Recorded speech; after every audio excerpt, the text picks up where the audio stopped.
problem. Siskel and Ebert review Don Johnson and Melanie Griffith as a troubled couple in paradise. A street kid becomes a TV star in Livin' Large, and Robin Williams befriends Jeff Bridges in The Fisher King.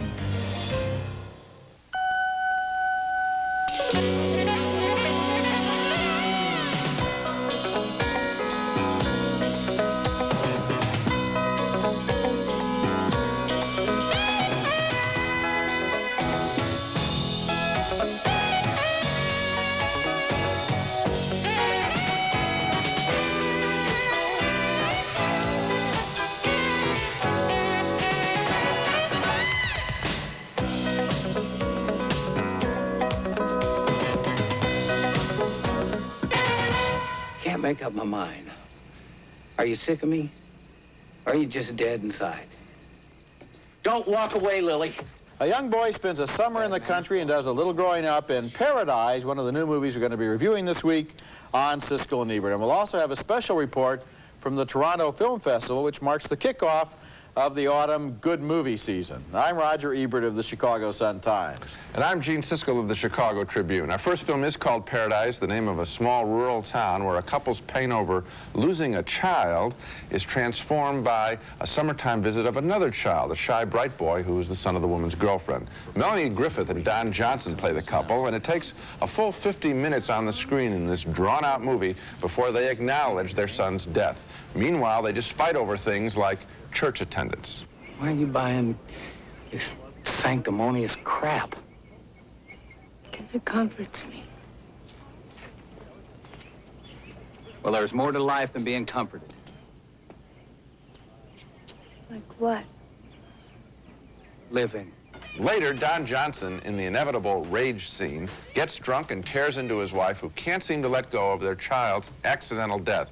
It's been 2 years. You're not the only one who lost a child, Lily! So did I! Meanwhile, the visiting boy begins to work his magic, becoming a surrogate son to shrimp fisherman Don Johnson. He says to the couple what they can't say to each other. Ben thinks you're beautiful. And in a layered-on sidebar drama, the boy, nicely played by Elijah Wood, develops a friendship with a neighbor girl. I know I'm younger than you. But am I your best friend? Yeah. Yeah, you are.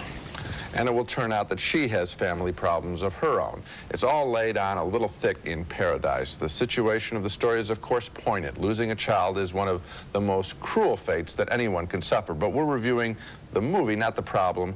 And the script by Mary Agnes Donahue resorts to old standbys like the child's untouched room, and her direction is even weaker. She's constantly moving the camera in tracking shots, outdoors, indoors, so that you notice what the camera is doing and not the actors in the scene. I didn't like Paradise. I didn't like it either, and that was a shame because I felt that Thora Birch and Elijah Wood, the two young actors, were very good in this film and that their characters were strong.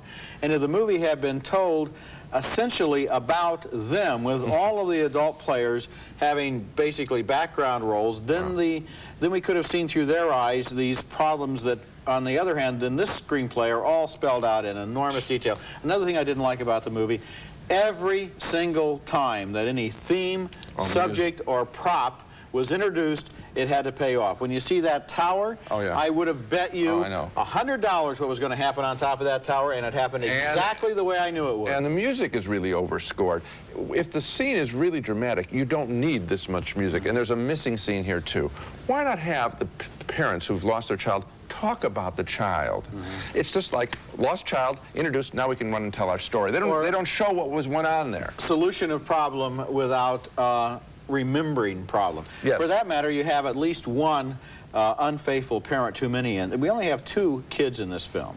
And we have the marital problems up north, I know. the marital problems down here, and then the girl comes on with a roller skater who, I mean, how many, the movie is just wall to wall with betraying parents. Can't somebody be normal? Okay, next movie. Our next movie is Livin' Large, which begins as a terrific idea for a movie and then works hard and successfully to whittle it down to the level of a brainless sitcom. The movie stars Terrence T.C. Carson as a truck driver for a dry cleaners who dreams of being a TV anchorman someday. He's even taken classes classes at the local Ajax School of Broadcasting, and so he's ready to grab his big opportunity when a real newsman is gunned down in a hostage crisis, and the street kid picks up the microphone. And just moments ago, he shot and killed? Shot and killed Charles Hempstead, the dopest anchor man on the dial. Yo, and a personal hero of mine. For Christ's sake, Kate, he isn't even speaking English. We'll all miss him.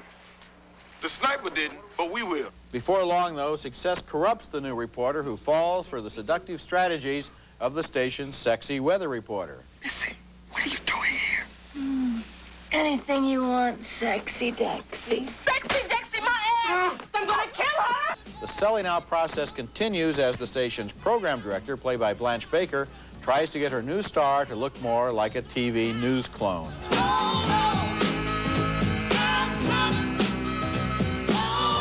The opening scenes of Living Large have a real and spontaneous electrical excitement as Carson grabs that mic and goes for the scoop, risking his own life in the process. But then the plot degenerates into all that dumb stuff about whether he's going to marry his fiancée or fall for the weather girl. There's a ridiculous station promotion in which they're going to get married on the air, and eventually all of the energy is gone, and there is just one more case here of a movie that takes a promising idea and pounds it down into the ground with cliches and formulas. Yeah, I mean, you don't want this story to be about a slapstick. Yeah. And two things. I don't think that I think the kid's smart enough that he wouldn't go for the weather girl. He would be so reinforced in his home environment that he would be more occupied with what he's going to do at home, and he would become a constituency, and the crisis of this kid traveling between black and white worlds, that's ignored in the picture really in any substantial way.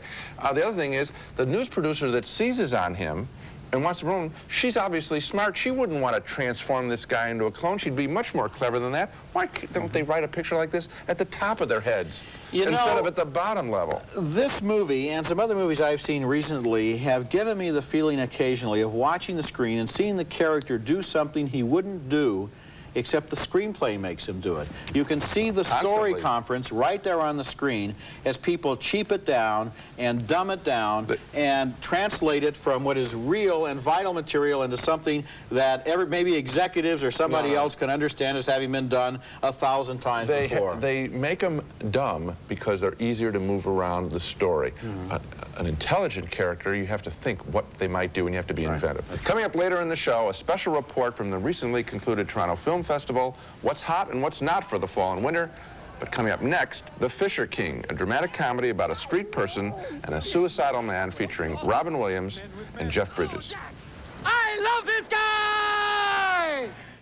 Do you know my Night on a special quest, and I need help.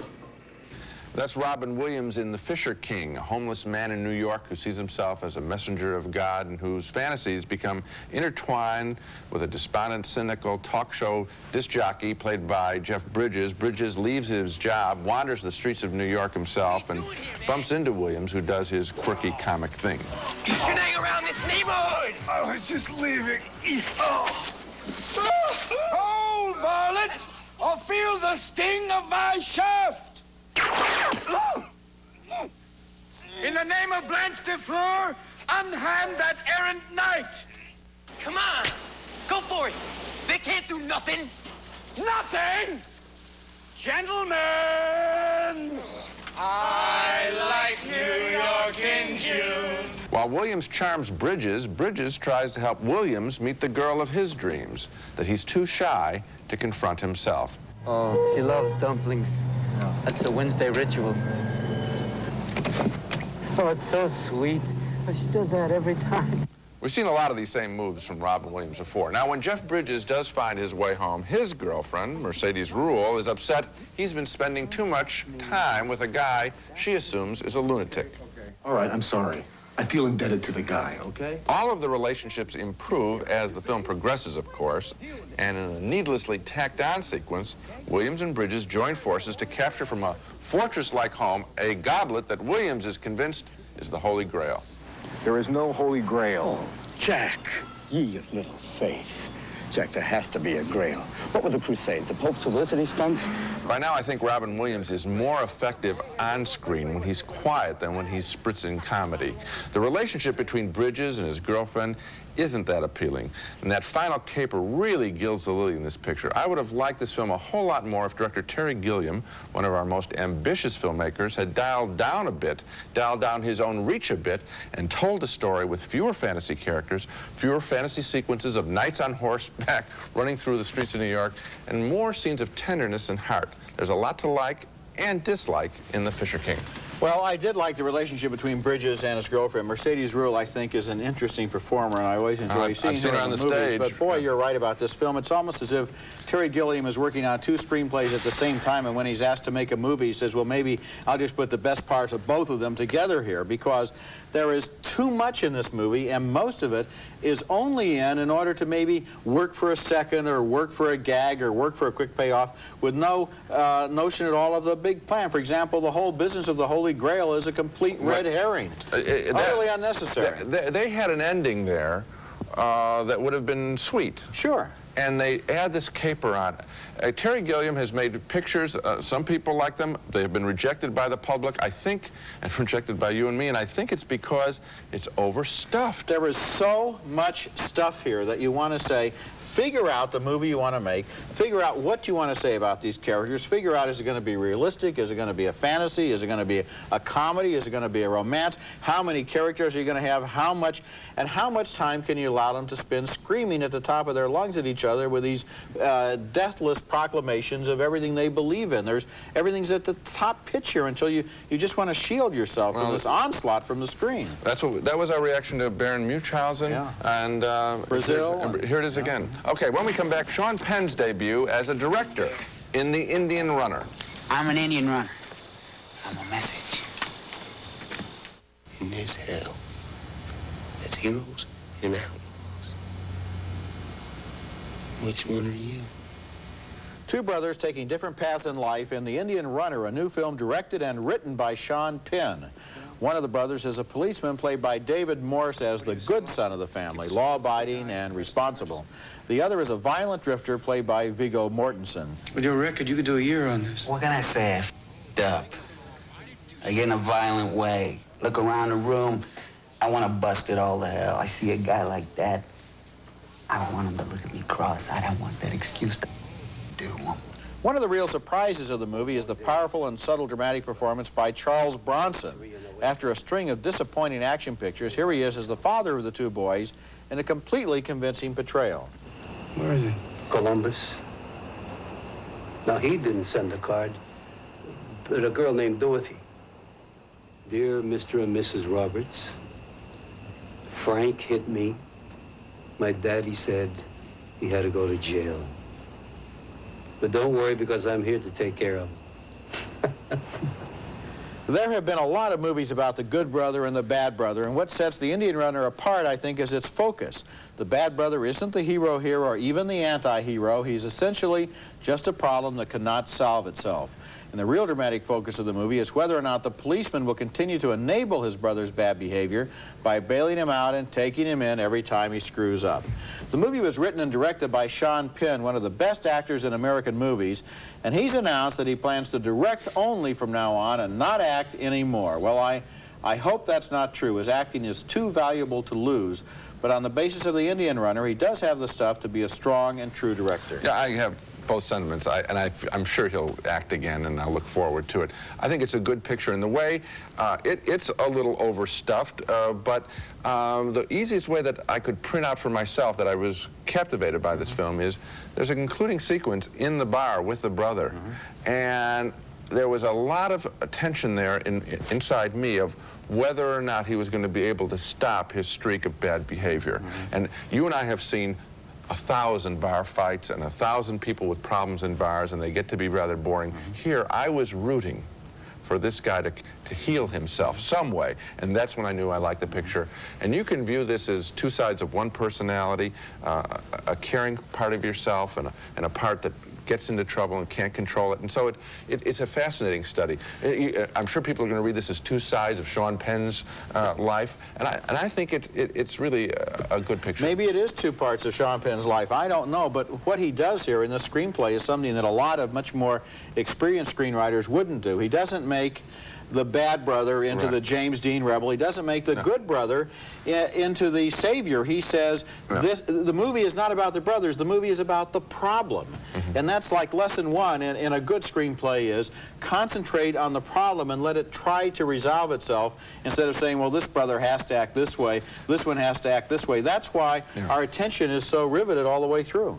Coming up next, Roger's special report on this month's many offerings at the Toronto Film Festival, one of the world's best.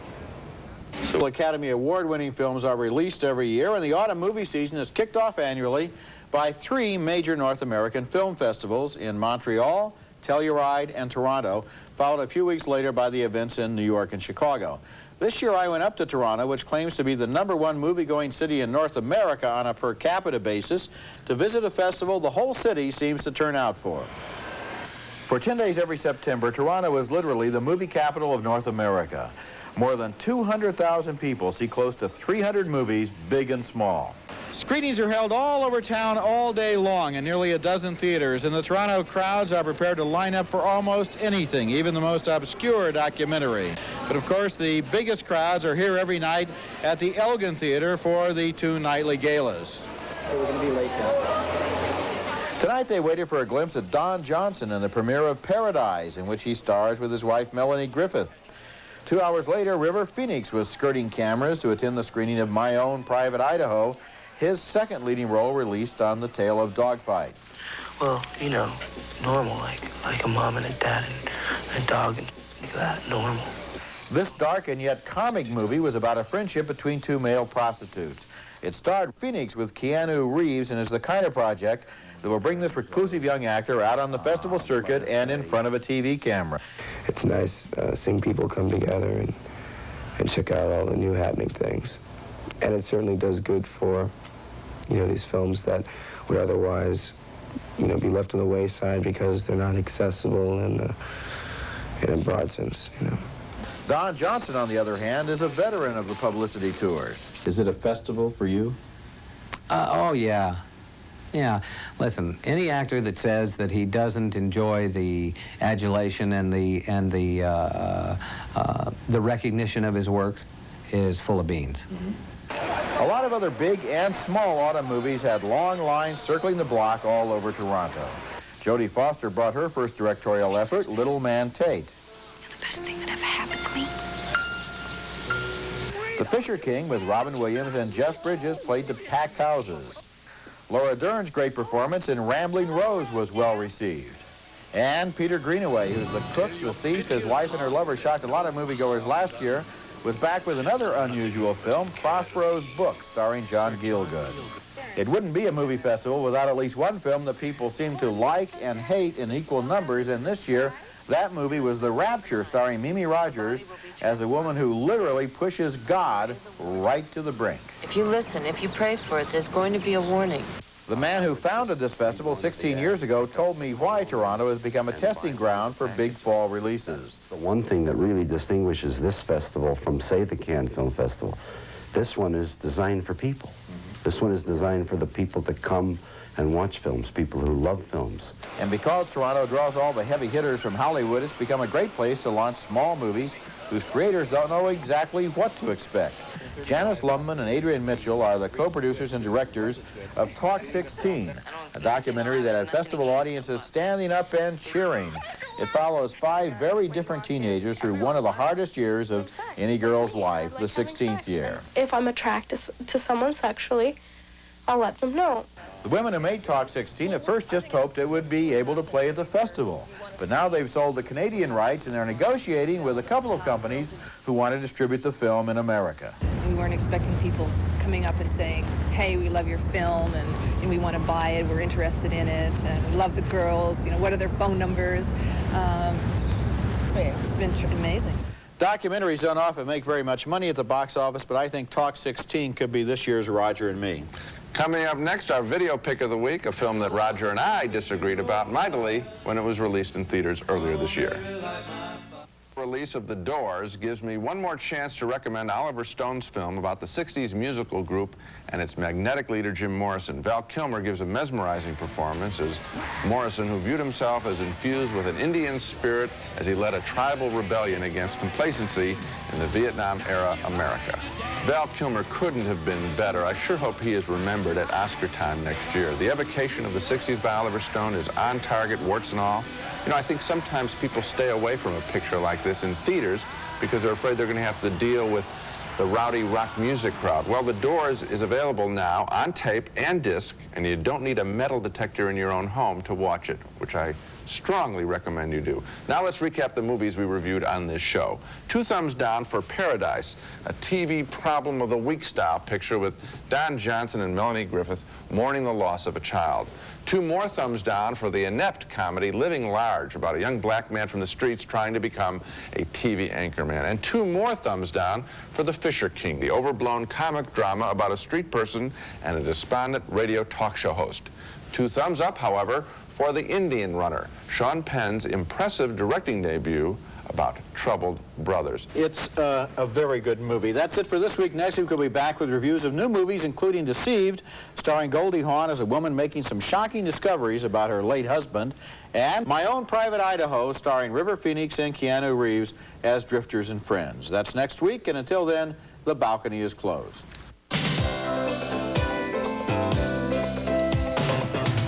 New exciting Major League Baseball raisins from All-American Raisins. Check out your local team, the healthy pro sport snack for all occasions.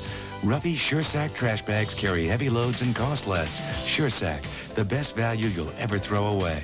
For that special time in your child's life, bring home Walt Disney's cartoon classics, Disney videos for your child's magic years. Presenting now by Armatron, stunning fashion-forward designs that combine the very latest upscale styling with the superb quality long associated with Armatron.